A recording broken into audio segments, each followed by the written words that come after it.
Hello everyone, इस video में हम कंसंट्रेशन ऑफ सॉल्यूशन जो कि हमारे चैप्टर 2 जिसका नाम है is matter around us pure class 9 की साइंस की बुक का, तो वही हम कंटिन्यू करने वाले हैं। लास्ट वीडियो में हमने सॉल्यूशन पढ़ लिया था, होमोजीनियस एंड हेटेरोजीनियस मिक्सचर पढ़ लिए थे और प्योर और इम्प्योर सब्सटेंसेस देख लिए थे, मिक्सचर क्या होता है मिक्सचर देख लिए थे। तो इस वीडियो में हम पढ़ने वाले हैं कंसंट्रेशन ऑफ अ सॉल्यूशन। चलिए स्टार्ट करते हैं। तो इन activity 2.2 we observe that group A and B obtain different shades of solution. So we understand that in solution the relative, तो हमने जो ग्रुप जो एक्टिविटी 2.2 थी उसमें हमने क्या किया था, तो उस एक्टिविटी में क्या था, जो हमारे ग्रुप ए और बी थे उन दोनों के जो सोल्यूशन थे वो तो होमोजीनियस थे, बट जो उन दोनों की शेड्स थी सोल्यूशन की वो डिफरेंट थी। तो उससे हम समझ सकते हैं कि जो सोल्यूशन होता है वो जो सोल्यूशन के जो अलग अलग टाइप में हो सकता है। ठीक है, तो इस अमाउंट को देखते हुए हमने जो सॉल्यूशन है उसको भी हमने कुछ पार्ट्स में डिवाइड किया है। तो जो सॉल्यूशन है वो हमारा डाइल्यूट हो सकता है, कंसनट्रेटेड हो सकता है, सैचुरेटेड सॉल्यूशन हो सकता है। अब जो प्रॉपर्टी वो देख लेते हैं कि अभी डाइल्यूट, कंसनट्रेटेड और ये सैचुरेटेड ये होता क्या है। तो फर्स्ट हम देखते हैं डाइल्यूट। तो ये जो डाइल्यूट और जो कंसनट्रेटेड है ये दोनों ही क्या है, कंपैरेटिव टर्म्स हैं। कैसे, तो इसमें बेसिकली होता क्या है, हमारे पास कोई भी दो चीज़ें दे दी होती है, फिर दो सॉल्यूशन दे दिए होते हैं, जिसमें हमें क्या होता है उसमें हमसे पूछते हैं बताओ ये कंसनट्रेटेड है फिर डाइल्यूट है। अब ये कंसनट्रेटेड और डाइल्यूट ये होता क्या है। तो मान लीजिए आपको यहाँ पे दो बीकर है, दो ग्लास है आपके, उसमें आपने क्या किया है, इसमें आपने 50 ml पानी लिया है ना, इसमें भी आपने 50 ml लिया है। इसमें आपने क्या किया, इस वाले में हमने क्या किया, इसमें हमने हाफ स्पैचुला हमने क्या किया है, इसमें शुगर डाल दी है। ठीक है, और इसमें हमने एक स्पैचुला। ठीक है, तो इसमें क्या होगा कि इस वाले में हमने कम डाला है, इस वाले में ज़्यादा डाला है। तो जिसमें हमने ज़्यादा डाला है वो होता है हमारा कंसनट्रेटेड, और जिसमें हम कम डालते हैं वो होता है हमारा डाइल्यूट। ठीक है, अब देखते हैं कि सैचुरेटेड सॉल्यूशन क्या होता है। तो इसमें भी आपको एक एक्टिविटी तरीके की आपको करना क्या है, यहाँ पे आपको 50 ml वाटर ले लेना है। ठीक है, उसमें आपको क्या करना है, सॉल्ट ऐड करते जाना है। ठीक है, और तब तक सॉल्ट या फिर शुगर को आपको ऐड करना है जब तक जो शुगर या फिर सॉल्ट है वो उस पानी के अंदर डिजोल्व होना बंद ना हो जाए। अब मान लो अब आपकी वो स्टेज आ चुकी है जब आपका जो सॉल्यूशन है वो अब उसके अंदर आपकी जो शुगर या फिर सॉल्ट जो आप डाल रहे हैं वो मिक्स नहीं हो रहा। ठीक है, तो अब आपको क्या करना है, अब आपको उसको हीट करना है। जो आपने सॉल्यूशन बनाया है उसको आपको हीट करना है। तो हीट करने समय आपको डालना है। ठीक है, डालते रहना। ठीक है, आपको डालना स्टार्ट करना है, आपको सॉल्यूट को डालते ही रहना है। तो फिर उसमें भी एक ऐसा टाइम आ जाएगा जिसमें अब आप सॉल्यूट को और नहीं डाल पाएंगे, या फिर जो हमारे सॉल्ट या फिर शुगर है उसको नहीं डाल पाएंगे। तो वो पॉइंट ऐसा आ गया कि जिसमें ना अब हम कुछ नहीं डाल सकते, या फिर अगर हम डालेंगे तो वो मिक्स नहीं होगा। तो उसी पॉइंट को हम बोलते हैं सैचुरेटेड पॉइंट या फिर सैचुरेटेड सॉल्यूशन। ठीक है, तो अब यहाँ पे दे रखा है कि देखो, at any particular temperature a solution has dissolved as much solute it is capable of dissolving is said to be saturated solution। अब मान लीजिए एक ऐसा टेम्परेचर, सेम टेम्परेचर, ठीक है, एक पर्टिकुलर टेम्परेचर पे अगर हम सॉल्यूशन में सॉल्यूट डालते ही जा रहे हैं और जो सॉल्यूशन है वो भी क्या कैपेबल है डिजॉल्विंग के। ठीक है, तो उसको हम बोलते हैं सैचुरेटेड सॉल्यूशन। मतलब अब वो नहीं डाल सकते हम सॉल्यूट को, है ना।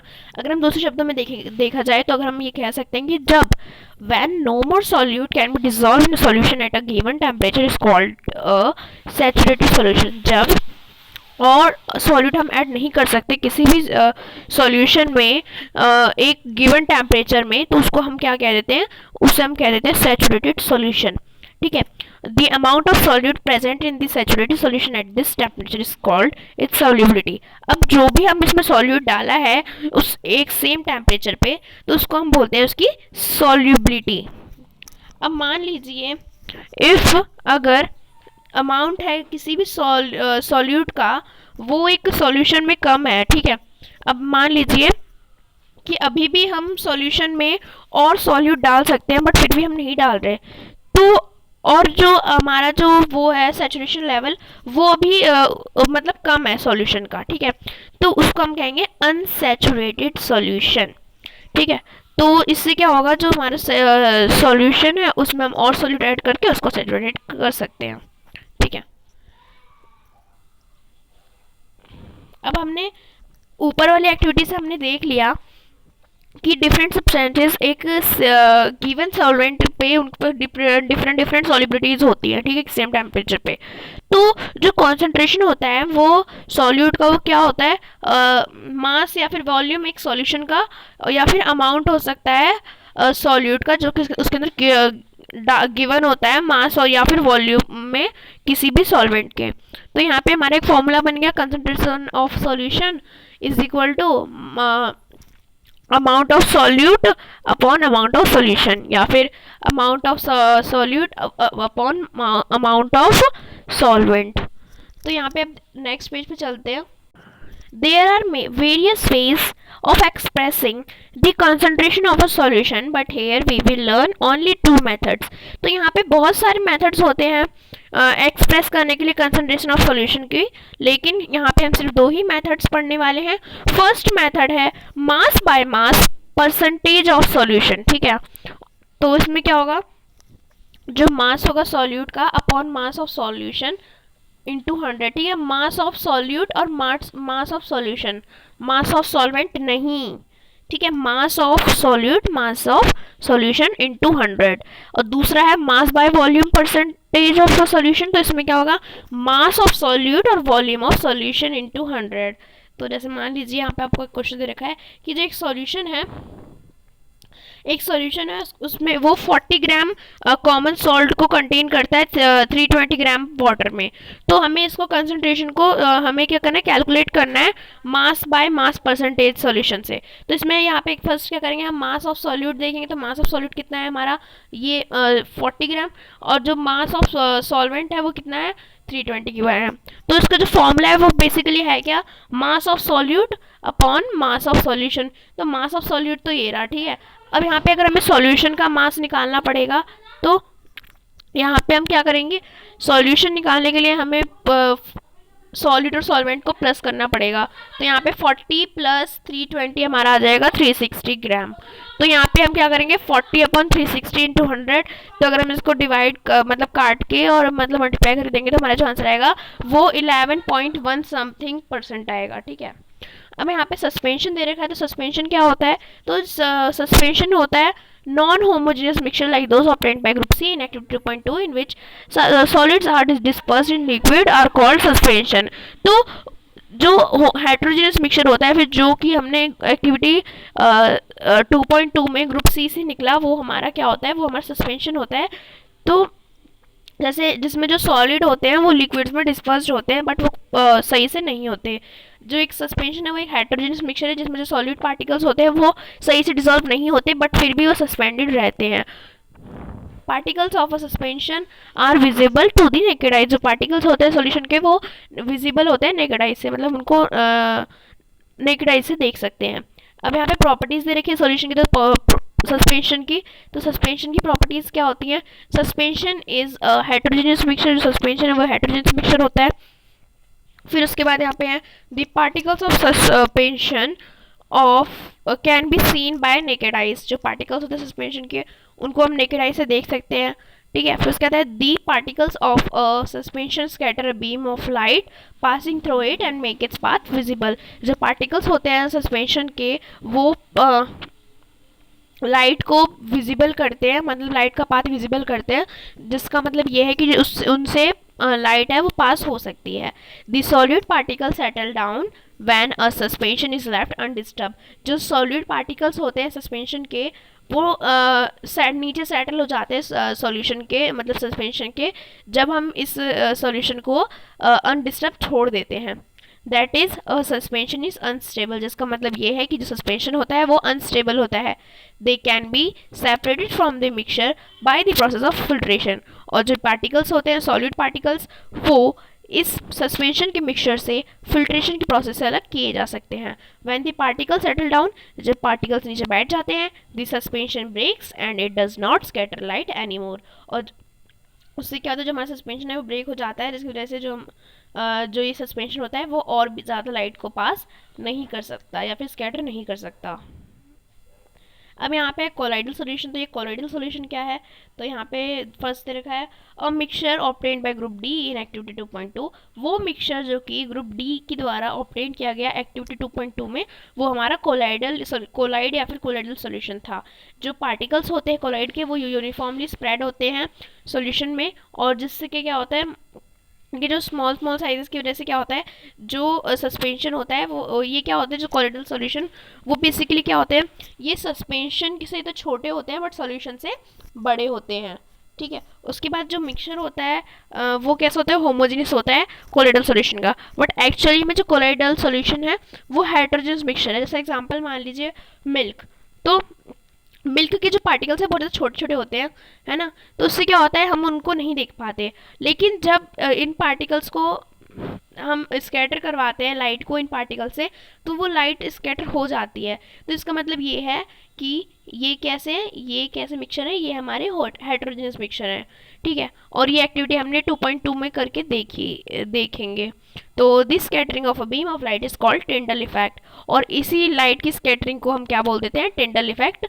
और Tyndall effect can be also be observed when a fine beam of light enters a room through a small hole। और आप इस Tyndall effect को आप तब भी देख सकते हैं, मान लीजिए एक अंधेरा वाला रूम है, उसमें एक छोटे से छेद में से, एक छोटे से होल में से आपकी लाइट आ रही है, तो उसमें आप क्या देखेंगे, उसमें आपको बहुत सारे डस्ट पार्टिकल्स दिखेंगे, चीज़ें उड़ती हुई दिखेंगी, है ना, छोटे छोटे डस्ट पार्टिकल्स आपको दिखते हैं, तो वो भी हमारा Tyndall इफेक्ट ही होता है। ठीक है, Tyndall effect can be observed when sunlight passes through the canopy of a dense forest। तो ये जो Tyndall effect है हम उनको फॉरेस्ट में भी देख सकते हैं, जब जो लाइट है सनलाइट वो डेंस फॉरेस्ट की कैनोपी में से निकलती है। In the forest mist contains tiny droplets. जो फॉरेस्ट में क्या होता है, जो मिस्ट होते हैं वो बहुत सारे छोटे छोटे ड्रॉपलेट्स को, जो होते हैं वाटर की ड्रॉपलेट्स को, उनको कंटेन करते हैं, जो कि एक पार्टिकल्स को which act as particle of colloid dispersed in air, जो कि एक पार्टिकल्स के कोलॉइड मतलब किसी भी कोलॉइड के पार्टिकल्स को शो करते हैं जो कि वाटर एयर में डिस्पर्स्ड होते हैं। उसके बाद आपको दिया है यहाँ पे प्रॉपर्टीज़ ऑफ कोलॉइड। तो कोलॉइड की प्रॉपर्टीज़ क्या होती है, जो कोलॉइड होते हैं वो हेटेरोजेनस मिक्सचर होते हैं। जो पार्टिकल साइज होता है कोलॉइड का वो बहुत छोटा होता है, जिसकी वजह से हम उनको नंगी आंखों से नहीं देख सकते। Colloids are big enough to scatter a beam of light passing through it and make its path visible। जो colloid होते हैं उनका साइज इतना बड़ा तो होता ही है कि वो लाइट को पास कर सके और जो उसका पाथ है वो विजिबल बना सके। They do not settle down when left undisturb. वो नीचे नहीं सेटल होते, उसके जो पार्टिकल्स होते हैं सॉलिड पार्टिकल्स वो नीचे डिस्टर्ब नहीं नीचे सेटल नहीं होते जब उनको अनडिस्टर्ब छोड़ देते हैं, जिसकी वजह से कोलॉइड है वो क्वाइट स्टेबल है। उसके बाद है they can not be separated from the mixture by the process of filtration. उनको हम फिल्ट्रेशन की प्रोसेस से अलग नहीं कर सकते, but a special technique of separation known as centrifugation can be use to separate the colloidal particles. लेकिन जो एक प्रोसेस होती है जिसको हम सेंट्रीफ्यूगेशन कहते हैं, उसको हम यूज़ करके इन पार्टिकल्स को अलग अलग कर सकते हैं। The components of colloidal solution are the dispersed phase and the dispersion medium. जो कंपोनेंट्स होते हैं कोलॉइडल सॉल्यूशन के वो क्या होते हैं, डिस्पर्स्ड फेज और डिस्पर्जन मीडियम। जैसे मान लीजिए इसमें जो हमारा सॉल्यूट जिसको हम कहते हैं उसको हम बोल देते हैं डिस्पर्स्ड पार्टिकल्स, और जो हमारा सॉल्वेंट होता है उसको हम डिस्पर्स्ड फेज बोल देते हैं। ठीक है, और यहाँ पे क्या है, यहाँ पे colloids are classified according to state. और जो हमने कोलॉइड्स हैं उनको हमने क्लासीफाई कर रखा है उनके स्टेट्स के अकॉर्डिंग, सॉलिड लिक्विड गैस के अकॉर्डिंग। तो यहाँ पे आप कुछ दे रखे हैं तो यहाँ पे देख लेते हैं। तो अभी फर्स्ट देखिए, अगर मान लीजिए आपका जो डिस्पर्स्ड फेज है वो लिक्विड है और डिस्पर्सिंग मीडियम गैस है।